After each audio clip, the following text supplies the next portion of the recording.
சென்னையில கடுமையா பெஞ்ச மழையினால தாழ்வான பகுதிகளில் தண்ணி போய் நிறைய இடத்துல வந்து தண்ணி தேங்கிருச்சு. இதனால வந்து கார்கள் நிறைய வந்து தண்ணியில வந்து முங்கிருச்சு. இப்படிங்கிற சிச்சுவேஷன்ல அந்த சிச்சுவேஷன் எப்படி ஹேண்டில் பண்றதுன்னு நிறைய பேருக்கு குழப்பம் இருக்கும்.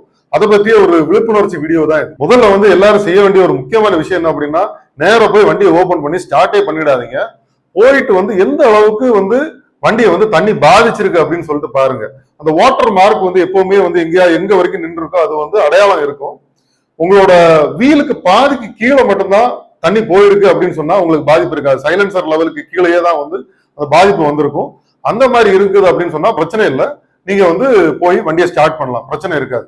அதுக்கு மேல வந்து தண்ணி வந்திருக்கு அப்படின்னு சொன்னா வண்டியை வந்து தயவு செய்து ஸ்டார்ட்டே பண்ணிடாது. வண்டியை வந்து எந்த அளவுக்கு தண்ணி பாதிச்சிருக்கு அப்படிங்கறத வந்து நம்மளே அனலைஸ் பண்ணலாம் அப்படின்னு நினைக்கிறவங்க வந்து முக்கியமான வந்து சில வழிமுறைகளை வந்து ஃபாலோ பண்ணலாம்.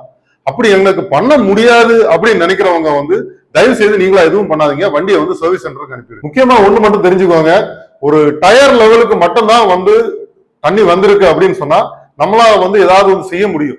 அதுக்கு மேல வந்து பானட்டுக்கு மேல எல்லாம் தண்ணி போயிருக்கு அப்படின்னா வந்து தயவு செய்து எதுவுமே ட்ரை பண்ணாதீங்க. கண்டிப்பா வந்து சர்வீஸ் சென்டருக்கு அனுப்பிச்சிருங்க. ஏன்னா வந்து டேமேஜஸ் வந்து கண்டிப்பா சிவியரா இருக்கும்.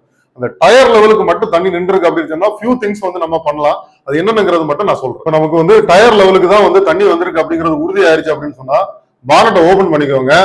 ஆயில் ஸ்டிக்கை வந்து எடுத்து வந்து பாருங்க, ஆயில வந்து திருப்பி டிப் பண்ணி பாருங்க. அது வந்து ஆயில்ல தண்ணி மிக்ஸ் ஆயிருக்கு அப்படின்னு சொன்னா ஸ்லட்ஜ் மாதிரி ஃபார்ம் ஆயிருக்கு. அது ரொம்ப திக்காகி ஒரு மாதிரி கலர் எல்லாம் சேஞ்ச் ஆயிருக்கும். அது வந்து உங்களுக்கு உறுதி ஆயிருச்சு அப்படின்னு சொன்னா நம்ம அங்க செய்யறதுக்கு ஒண்ணுமே இல்லை. கண்டிப்பா வந்து ஃப்ளூயிட்ஸ் எல்லாம் சேஞ்ச் பண்ணி கிளட் எல்லாம் கிளீன் பண்ணி வந்து மாட்டி வந்து ஸ்டார்ட் பண்ணா வண்டி ஸ்டார்ட் ஆகும். அதனால வந்து சர்வீஸ் சென்டருக்கு கண்டிப்பா அனுப்பிடுங்க. எதுவுமே ஸ்டார்ட்டும் பண்ணாதீங்க, ஒண்ணும் பண்ணுங்க, டோ பண்ணி வந்து சர்வீஸ் சென்டருக்கு அனுப்பிடுங்க. அப்படி ஆயில் மிக்ஸ் ஆகல, ஆனா சைலன்சருக்கு மேல தண்ணி போயிருக்கு அப்படின்னு சொன்னா ஹெட்டுக்கு வந்து தண்ணி வந்து போயிருக்க சான்ஸ் இருக்கு. நீங்க வந்து டைரக்டா ஸ்டார்ட் பண்ணிட்டீங்க அப்படின்னு சொன்னா உள்ள இருக்க காம்பனன்ட்ஸ் எல்லாம் வந்து உடையிறதுக்கோ வளையறதுக்கோ வாய்ப்பு இருக்கு. அதனால வந்து ஒரு சின்ன ஒரு ஒர்க் அரவுண்ட் இருக்கு.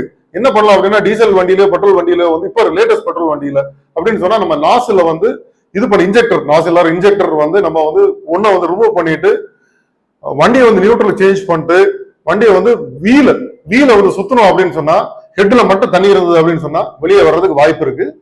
அப்படிங்கிறது வந்து ஒரு மெக்கானிக்கோட சப்போர்ட் உங்களுக்கு இல்லாத பட்சத்துல இதை ட்ரை பண்ணலாம். கொஞ்சம் வந்து மெக்கானிக்கல் நாலேஜ் இருக்கிறவங்க இதை ட்ரை பண்ணலாம். அப்படி இல்லை அப்படின்னு சொன்னா ஒரு மெக்கானிக்கோட சப்போர்ட் எடுத்துக்கோங்க. இது வந்து ஒரு ஒர்க் அவுட் மட்டும்தான். ஆனா வந்து சேஃப் வந்து ஒரு மெக்கானிக்கோட சப்போர்ட் எடுத்துக்கிறதோ ஒரு சர்வீஸ் சென்டருக்கு வண்டி அனுப்புறதோ தான் ரைட்டான வே டு டு. யூஸ்வலா இந்த மாதிரி நேச்சுரல் கலாமிட்டிஸ் நடக்கும்போது இன்சூரன்ஸ் கம்பெனிஸ் வந்து எந்த லெவல் ஆஃப் வாட்டர் போயிருந்தா என்ன மாதிரி கிளைம்ஸ் கொடுக்கணும் அப்படின்னு சொல்லிட்டு ஒரு பரவலா ஒரு ஸ்கேல் ஃபிக்ஸ் பண்ணுவாங்க. அது வந்து சர்வீஸ் சென்டருக்கு கண்டிப்பா வந்து இண்டிமேட் பண்ணுவாங்க. அதனால வந்து it's always safe to take it to service centre, analyse பண்ணிட்டு அது வந்து உங்களுக்கு கிளைம் வாங்கிக்கிறது பெட்டர். இந்த மாதிரி சிச்சுவேஷன்ல பாத்தீங்க அப்படின்னா சென்னையில இருக்க சர்வீஸ் சென்டர்ஸ் எல்லாம் வந்து பயங்கர பிஸி ஆயிடும். நம்பர் ஆஃப் கார்ஸ் உள்ள வர்றதே ரொம்ப ஜாஸ்தி ஆயிடும். அதனால வந்து உங்களுக்கு வண்டி சரி பண்ணி கிடைக்கிறதுக்கு வந்து ரொம்ப நாட்கள் ஆகலாம். அதனால பக்கத்து ஊர்ல இருக்கிற சர்வீஸ் சென்டர்ஸ் கான்டாக்ட் பண்ணுங்க. அவங்க வந்து உங்க வண்டி எடுத்து இன்சூரன்ஸ் கிளைம்ஸ் வந்து ப்ராசஸ் பண்ணி கொடுப்பாங்க அப்படின்னு சொன்னா கிட்ட இருக்கிற ஊர்களுக்கு அனுப்பி வந்து சர்வீஸ் வந்து பண்ணிக்கிறது வந்து நல்ல விஷயம். நான் வெளியூர்களுக்கு அனுப்பி வந்து ஏன் ரிப்பேர் பண்ணுங்க அப்படின்னு சொன்னேன்னா, ஒரு தண்ணி நனைஞ்சு பாதிச்ச வண்டி வந்து ரொம்ப நாள் வந்து மூடி வந்து யார்ட்லயே இருந்துச்சுன்னு வச்சுக்கோங்களேன், இன்டீரியர்ஸ்ல எல்லாம் ஃபங்கஸ் ஃபார்ம் ஆகி அது வந்து ஒரு பேட் ஸ்மெல், பேட் ஆர்டர்லாம் அது வந்து நம்ம என்ன சரி பண்ணனால அது வந்து ஒரு நார்மல் கண்டிஷனுக்கு வர்றதுக்கு ரொம்ப நாள் ஆயிடும். அதனால வந்து எவ்வளவு சீக்கிரமா அதை சரி பண்ணி வாங்க முடியுமோ சரி பண்ணி வாங்கிக்கோங்க.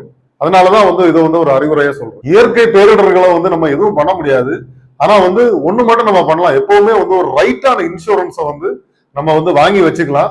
நம்ம எப்பவுமே இப்படி ஒரு பேரிடர் வரும்போது வந்து ஒரு வருஷம் வாங்குவோம், அதுக்கப்புறம் அதை விட்டுருவோம்.